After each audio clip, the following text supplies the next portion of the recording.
talk about an FUN episode. Conor is Irishman Speaks. This man is happily exiled in Chicago, where he says the Guinness is good, the people are friendly, and has been force-fed more corned beef and green beer than I ever had in Ireland. Conor is a former marketing vice president who now earns a crust as a keynote speaker, business humorist, and consultant who leaves audiences with a smile on the face, a spring in the step, and a memorable, actionable takeaways to improve people performance and productivity with a smile. Conor is the Chicago Humorist Speaker of the Year for a speech, would you believe, on customer service in San Quentin Prison. He is also a recipient of the President's Gold Medal for volunteer service for his work with the unemployed. And about the 15-minute mark, there's a mention of sharing a screen, but we do reference what we're doing, so it should be clear if you're listening versus watching this episode. I hope you enjoy it. Hello, and welcome to the Small Business Sweet Spot. I'm your host, Barb Davids, and this show is dedicated to helping small business owners like you get more organic website traffic, and also to help create and distribute content and analyzing the numbers so that we can make better informed marketing decisions. It is action-oriented, direct, and conversational. I'm so glad you're here. Let's go. Thanks for being here with me today, Conor. I really appreciate your time. Irishman Speaks, Conor.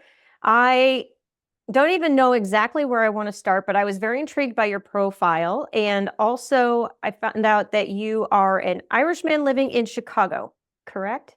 That is correct. Just outside of Chicago, Barb, the place is called Naperville, which you may be familiar with, about 30 miles west of Chicago. What I actually tell a lot of my audiences know when I'm on Zoom calls or virtual is that this is the back road from Naperville into Chicago, because Illinois is such a bankrupt state. This is the quality of the roads that we've got now. There you go. There you go. Oh, this is great. So when did you move to Chicago or Naperville? I came over on a corporate move, and I've been working on my Chicago kind of accent for the last 25 years. So that's really going well at the moment. Yeah, 25 years. Okay. So I was in Ireland one time, and I went to Dublin, and then is it Killarney or Killarney? Killarney in the southwest. Yeah. Beautiful area. Yeah. So I was the one thing I can remember, because it was quite a few years ago now that I've been there. I don't think it's been 25 years, but it's probably been a good 15 at least or something like that. And there was the downtown area, and I was looking for like a poker game. I had heard there was a poker room that you could go to. So going around looking for it, and all of a sudden you come up to this door, and you're supposed to like knock and like give a password to get in there. And it felt very like on the down low. Like it was very like you had to know the keyword to get in there. And so I did that. And then you go downstairs, and it was like in some hallways and kind of felt like really back roomish. And I got to play poker with just the locals. So that was kind of fun. And did you come away with some money? Oh, no. Not at all. But it was a fun time for sure. So yeah. No, it's a wonderful country, Ireland is. I mean, I'm out of it 25 years. We try and go back at least once a year. But in terms of for tourists and visitors, it's one of the most welcoming environments I think anyone could ever have. Yeah. Lovely. All right. So let's talk about humor in your presentations. And I think maybe just humor in business. There's a whole, outside of the social thing, right? People think you have to do things a certain way or you have to be funny. There's a whole marketing concept about adding humor to your business and in your marketing. I don't even know where to start with this. You are the expert, so I'll let you talk. I know you have ways to incorporate it, but maybe that's where we can start, is how does somebody even consider doing humor if they're not a funny person?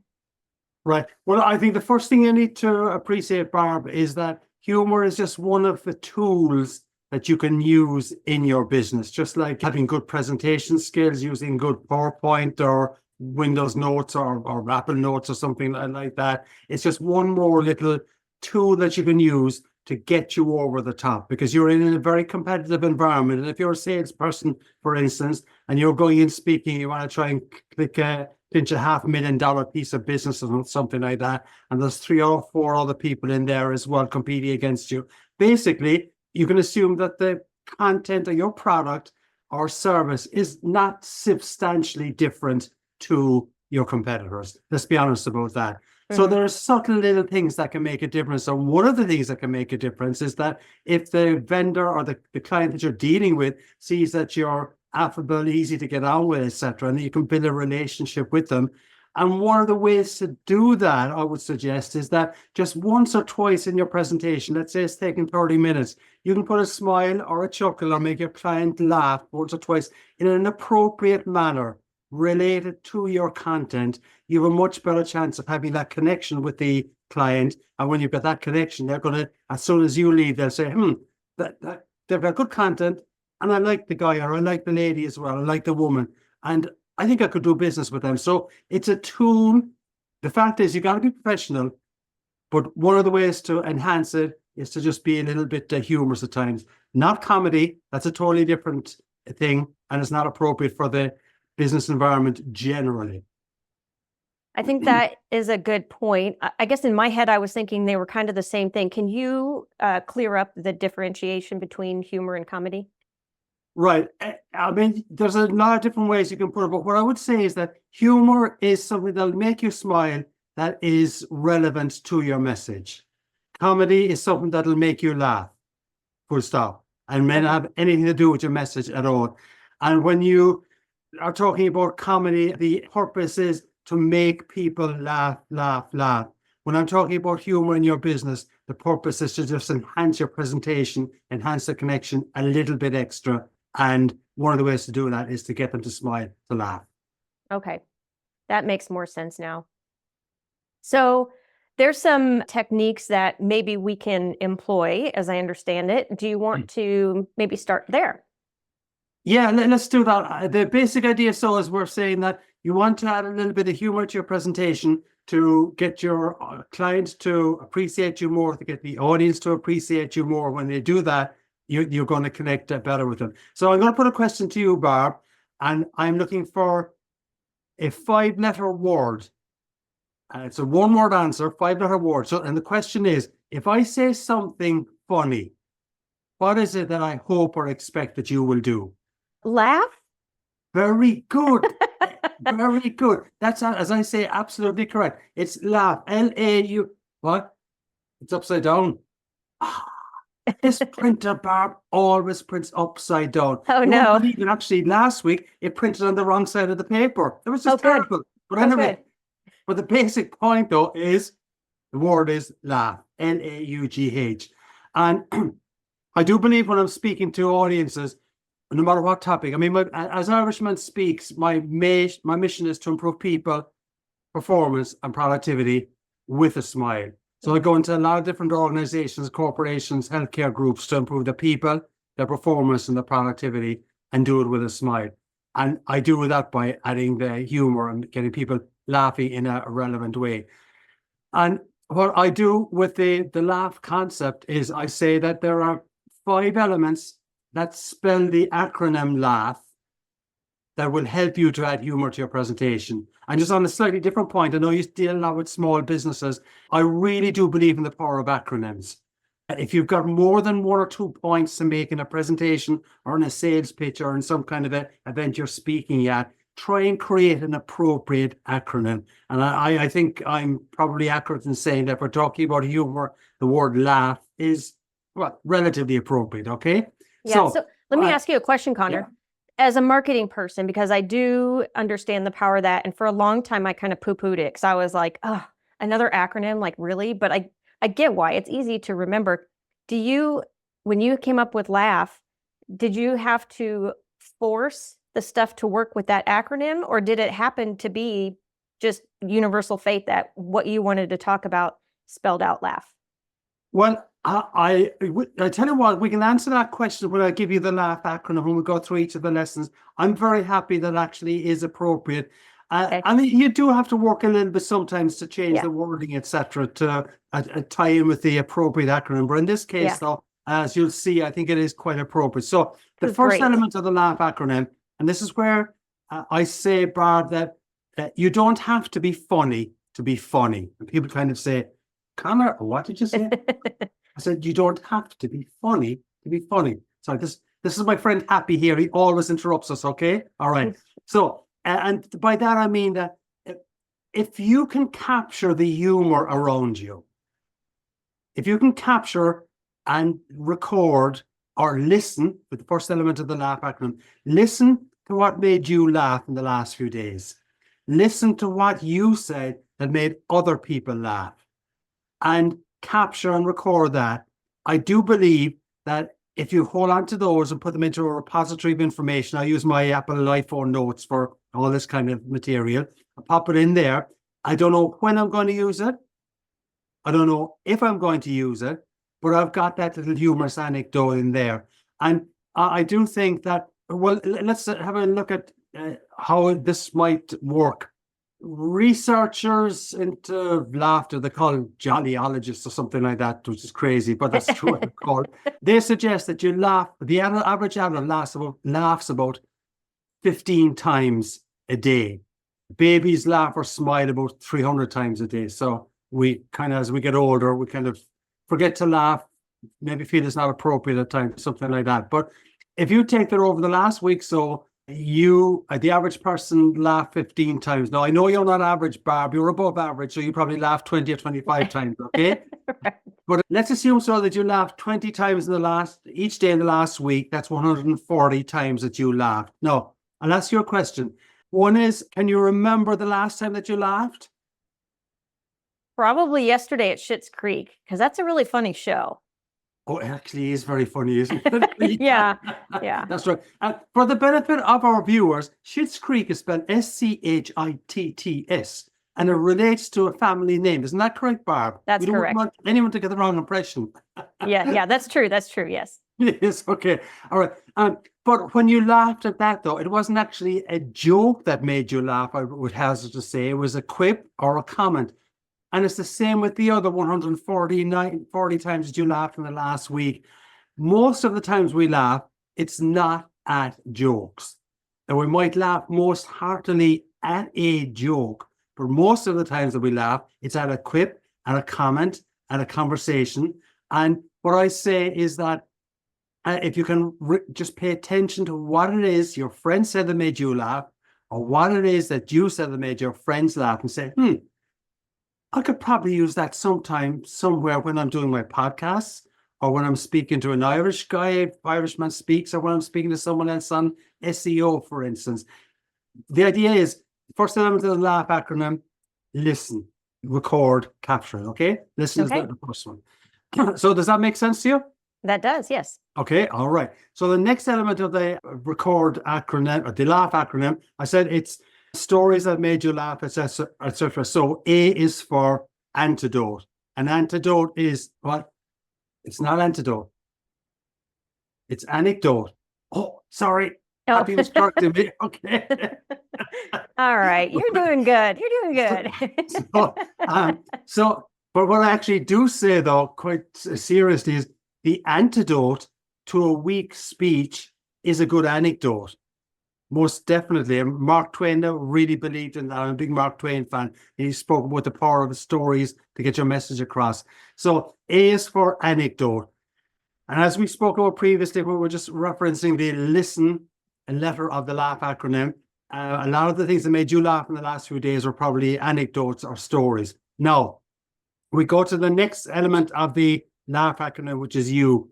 It's probably fair to say that the stories we laugh most at are when something went wrong. We don't laugh at stories where everything is perfect. It's just boring. So the you is uncomfortable. And what I'm talking about here is that the stories that actually we find the funniest when our friends are telling them is when something went wrong with a friend. At the time, it was almost an uncomfortable situation, but they're now able to talk about it openly without worry or without concern.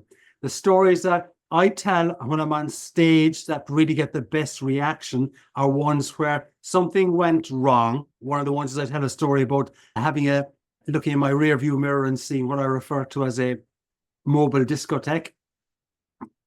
Cop car, flashing light. Yeah, okay. And at the time, my didn't think it was particularly funny, but actually the interaction I had with the cop became quite funny. But the point about that was it was an anecdote I tell about choosing your attitude. It's an anecdote where initially things were uncomfortable, but I know I can laugh at it, make other people laugh at it, and also provide a good message about choosing your attitude. So in the laugh acronym, we've got listen, we've got anecdote, U is for uncomfortable.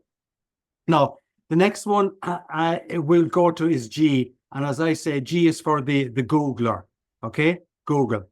Or I tell people to Google on the Bing as well. All right. That's another way to look at it. All right. Okay. And the idea here is that if you are looking to, so let's say you're making a presentation, you're a digital strategist, okay? And you want to make a presentation to a group of small businesses in the Minneapolis area. And you're looking for, how can I just add a little bit of extra content or a little bit of pump to my presentation? What I would suggest you do is you get onto the Googler or Google on the Bing for something related to anecdotes about digital media humorous quotes. Then you could just go to media, for instance. What did Mark Twain say about media? What did Groucho Marx say about media? What did Jerry Seinfeld say about media, etc.? And what you could do is you could just you make your serious point. This is the way I think humor works best. You make your serious point, and then you drop the humor in. When you make the serious point, you do not then say, I want to tell you a funny story. Don't ever do that, ever. Okay. Right. Just tell the story. Hopefully they'll laugh. And when they laugh, then you can say, and that's just to reinforce that the moral of that story, of this little cartoon here, is to reinforce what I'm speaking about. Okay. So the other way to look at the Googling on the Bing, what I love doing when I'm doing workshops is I ask my attendees to get out their smartphone, and Google for funny newspaper headlines. Okay, I'm going to do that right now. Oh, let's do it, okay?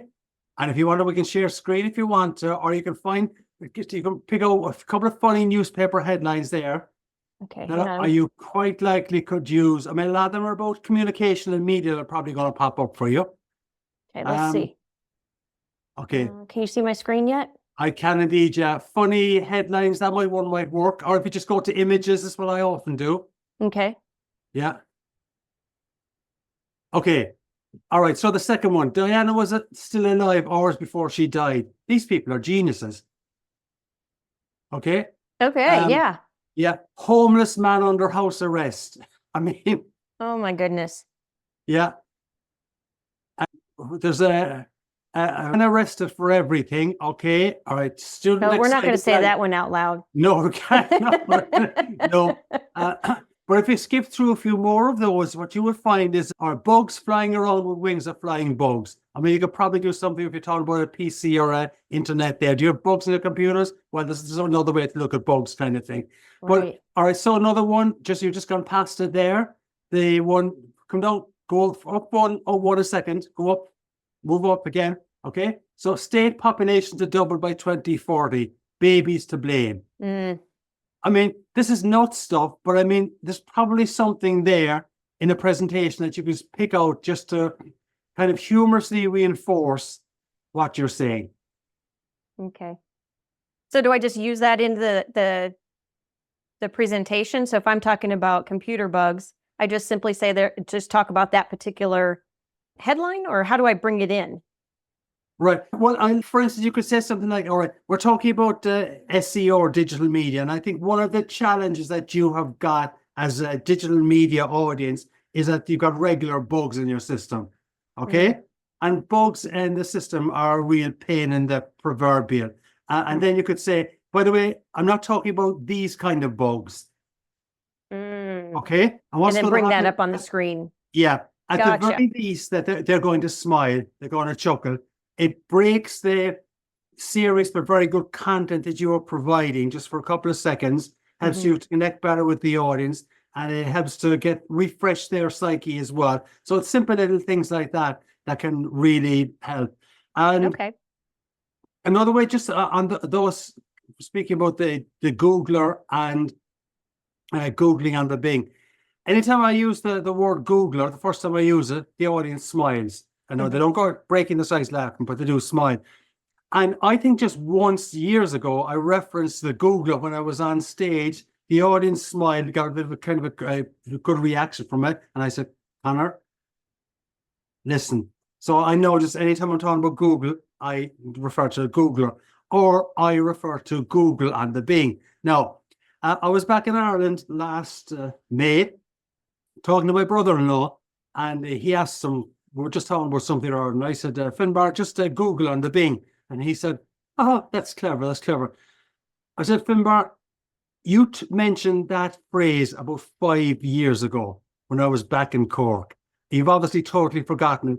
I have not forgotten it, and I regularly use it, okay? Again, it's an example of, listen, I didn't create the humor, I just captured the humor. And when you just do that on a consistent basis over a period of time, you're going to get a large number of small little anecdotes or quips or comments that you might be able to use sometime somewhere. So we're going to listen, Barb. We've got anecdote. We've got uncomfortable related to the anecdote. Google on the Bing. And the last one, H, is he to ho, ho, ho. And the idea here is that if you say something that puts a smile on the audience's face, ask yourself, all right, they laughed at that or they smiled at it or they chuckled at it. Is there some way that I can improve that would actually allow them to go from he to ho, ho, ho? So it might be something like I change a word. It might be something that I tighten up the phrasing a little bit, or it might be something that I exaggerate a little bit. So I'll just give an example on this. In my presentations, I talk about choosing your attitude, the cop story I mentioned previously, but I also talk about a lot of my audience will have, I say, all right, how many people here in the room have got teenage kids? And quite a few audience hands pop up. I say, all right. So I then give an example of saying, let's say you ask the teenager to do something, you come home, and of course the teenager has forgotten to do it. So you're looking at the teenager and you realize there's a blank face, and they kind of go, and you know that where the brain should be, there's an empty space. And it's just populated by two agitated chipmunks who are running around the place saying, what were we supposed to do? Yeah. What were we supposed to do? So I then go on as to the story about, even this is a small little thing. It shouldn't affect your relationship with the kid. You want to go mad for a second, but you can choose your attitude by asking, what do I want my attitude to be? But the point about that in the story, though, is that when I was telling it initially, I just kind of said, you looking at the teenager, you know where the brain should be, there's an empty space. And that got a nice reaction. Then, sometime after telling it a few times, I said, there's an empty space populated by two chipmunks running around. That got a nice reaction. But what really made it humorous was using the word agitated chipmunks. And, you know, what's funny about the word agitated? In isolation, nothing. But when you put it together with chipmunks, it becomes kind of humorous. So I took a little piece of element from he to ho, ho, ho. And that's what I mean about just subtly, slowly, but surely enhancing your content, finding something that makes people laugh, improve it a little bit, and improve it a little bit ongoing kind of thing. All right. I think that makes it a lot easier to just going through those pieces. I'm better able to understand how to put the two together, I think, because I always felt like I had to like tell jokes or something, and I'm definitely not a joke teller.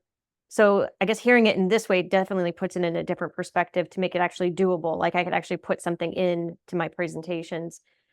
And if I may, I'll give a real life example before I use this. So as Irishman Speaks, and the mission is to improve people, performance, and productivity with a smile. And I do believe most organizations want to improve the people, the performance, and the productivity, as I've said. So I speak quite often to manufacturing companies or manufacturing associations or conferences and safety conferences. So let's assume here for a second that you're the safety audience, okay? And you're concerned about making sure that people get home safely. I use the line that you want to make sure your people come in with 10 fingers and toes and then leave with 10 fingers and toes. But to do that, though, you've got to be aware of your surroundings. So I'm speaking to you now as a safety audience, a manufacturing audience. to do that, you got to be aware of your surroundings.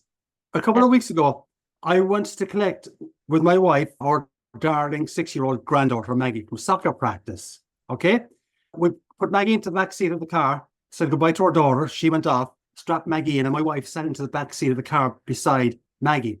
And then I sat into the back seat of the car beside my wife. So the three of us in the back seat of the car. Maggie kind of looks over after a couple of seconds. She says, Grampy, you should be driving the car. And I said, no, I want to stay here. And she goes like it's only a 6-year-old cute grandkid could do. Grampy, drive the car. So I said, okay, I'll drive the car. I get out of the car. We've got a problem. We're on child lock. Oh, no. Which means we're also on Grampy lock. All right. So what I've got to do is I phone my daughter, who's about 5 minutes away at this stage. She has to come back into the parking lot. And I realized I had an anecdote that was slightly uncomfortable, that could be humorous, where my daughter's walking towards the car and she's breaking her sides laughing. No. All right. But the point about the story is that for you as a safety audience, all right, that is something where something went slightly wrong because I was not paying attention to my environment. When you're working in a dangerous environment in your manufacturing facility, or when you're in your quarry, or when you're dealing with explosives, you've got to be aware of your surroundings. So what I'm saying to you is that ask yourself, what are the child locks in your environment that might cause you some problem? And then I'll ask the question, out of curiosity, how many people here have got a child seat in the back of their car, i.e. a kid who's 2, 3, or 4 years of age? You get a few hands going up and say, all right, here's the thing, gang. The next time you're strapping your little darling into the back seat of the car, just remember, what are the child locks that could cause us problems at work that I need to pay attention to? Or when you're driving to work tomorrow, it is quite likely that some of you will actually be at the traffic lights. You can look right or left and you'll see a kid strapped into the back seat of the car. Think about the child locks that we've got in our environment, because what is important is you've got to be aware of your environment. If you're aware of your environment and how child locks can or cannot impact you have a better chance of going into work with 10 fingers and toes and leaving with 10 fingers and toes. So that's an example, just the way I take something that my little anecdote was mildly uncomfortable in that situation. That was something did go wrong, though, that I was able to take and adapt and use it for my presentations. So I use that now in presentations where anyone needs to be paying attention to detail. Could be auditors, financial services, that kind of thing as well. And it's not hilarious, but it does get people smiling. And if we could do that 2 or 3 times in a presentation, and also tie it in with a mental trigger, which is what I try to do, which is why I say the next time you see a child car seat, pay attention to the child locks, etc. You're well on the way to getting your message across, but you're reinforcing the message with appropriate humor. Very good. And I was actually just going to ask that question about like how often do you say generally people could use it in a presentation, but you answered that it was like 2 to 3 times in a general sense, right? Like not to force it, but that's a guideline that you give. Yeah, probably not. What I would say is that if I'm doing a 45, 50 minutes, I get my audience laughing more than that, but it is really relevant laughter. The other thing is that it depends who your audience is. So if I'm speaking, my favorite audience to speak to is healthcare professionals and nurses, especially oncology nurses. I've had 2 bouts of cancer over the years, so I really appreciate the work that they do. And I know it's a high stress situation. So I do talk to them about a concept called the gift of gab, which is goals, attitude, behavior, GAB, goals, attitude, behavior, and how to create a better patient experience or work environment through goals, attitude, behavior. But I do know, though, that they're there to be entertained as well. So I'll put a lot of humor into that presentation. If I'm speaking to a group of sales professionals, let's say financial professionals, and I'll say to them that the concept is improving production. Financial professionals refer to production as sales. So improving your production through the gift of gab, goals, attitude, behavior. I won't put as much humor into it, but for each of my key points on goals, on attitude, and on behavior, I definitely will have at least one good humorous anecdote to reinforce, I think that's a really important one, the message that I'm providing them with. Okay. Do you think it's a good idea or a bad idea to start off with humor or a joke for a presentation? The only thing I'd say about this is never say never about nothing kind of thing. So it does, I think, depend on your audience. I think, for instance, if you're in an internal meeting and you're presenting to a group of people who know you well, you could probably start off with a joke. Okay. If you're speaking to a large conference and the audience is seeing you for the first time, I would hesitate. I won't be dogmatic on it, but I would hesitate about using a joke. But what I do believe, though, is whatever joke you tell, it should be relevant and appropriate to the messaging that you're getting across. That makes sense. Okay, so I think I don't have any more questions, but I do want to ask you if there's maybe what's one of the things that keep us holding back the small business owner from their presentations or talking with clients or using humor in our day-to-day or presentations? What maybe keeps us back from doing that, do you think? Or what do we have to get over? What do we have to get through to start doing this? I think, you see, if most of the people who are watching this now, if they actually were able to audit the conversations they've had with clients over the last couple of weeks, they probably actually did have the clients smiling or laughing once or twice during the presentation. Now, they didn't set out deliberately to do that, but they probably did have the clients smiling and laughing. And at least I would say some of the people that are watching this. So you've been using humor a little bit. What I'm saying is that be more deliberate and be more strategic and plan it a little bit better. Now, that's for the people who already have a little bit of humor in their presentation. For those of you who don't have anything at the moment, all I would say to you is that just say to yourself, what I say to people is, do you get the concept that humor can actually improve connection? And we get the answer, yes. Do you get the concept, will you appreciate the concept that people like to do business with people that they like? Mm-hmm. Yeah? All right. So it is, I think, and not an exaggeration to say that if you can get people smiling once or twice, you're going to build a better connection with them. So we're working on the premise that, quite seriously, humor can help your connection with your client. So if you believe that, let's say, all right, I'm going to start trying to do it. Mm-hmm. I can take it very, very gently initially. When I'm speaking to maybe clients that I've got a good rapport with, maybe I can just drop in one of those humorous little anecdotes or humorous slides and see what kind of reaction we get. And if it bombs with those particularly familiar clients, it's not going to be a major issue anyway. I mean, we're not going to do something stupid that'll offend them, I presume. So, but I do think that if you buy into the premise that humor can help you develop business when you use it strategically, but not over the top and not too often, then you can decide, all right, I'm going to try and do it, and we'll see what will happen. Mm-hmm. I love it. I have a presentation that I'm doing tomorrow, actually, for people in the real estate industry.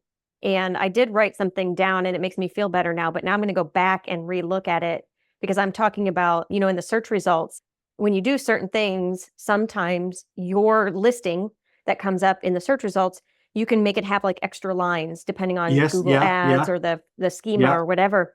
And so I was going to talk about how you can get more real estate with your search results by doing this, this, and that. So a little bit of not humor, but maybe that'll get a smile out of them. So right, yeah, absolutely. And I think what you'll find is that when you're speaking to them tomorrow, I often find that some of my best material has come because of a quip I made on stage. Mm. Okay. But what I do is I then listen to that quip and I go back and I either record it into my notes kind of thing and ask, how can I improve it a little bit? I bet tomorrow, Barb, that when you're speaking to your clients, there's going to be a few times during that presentation when they'll be smiling at something you said.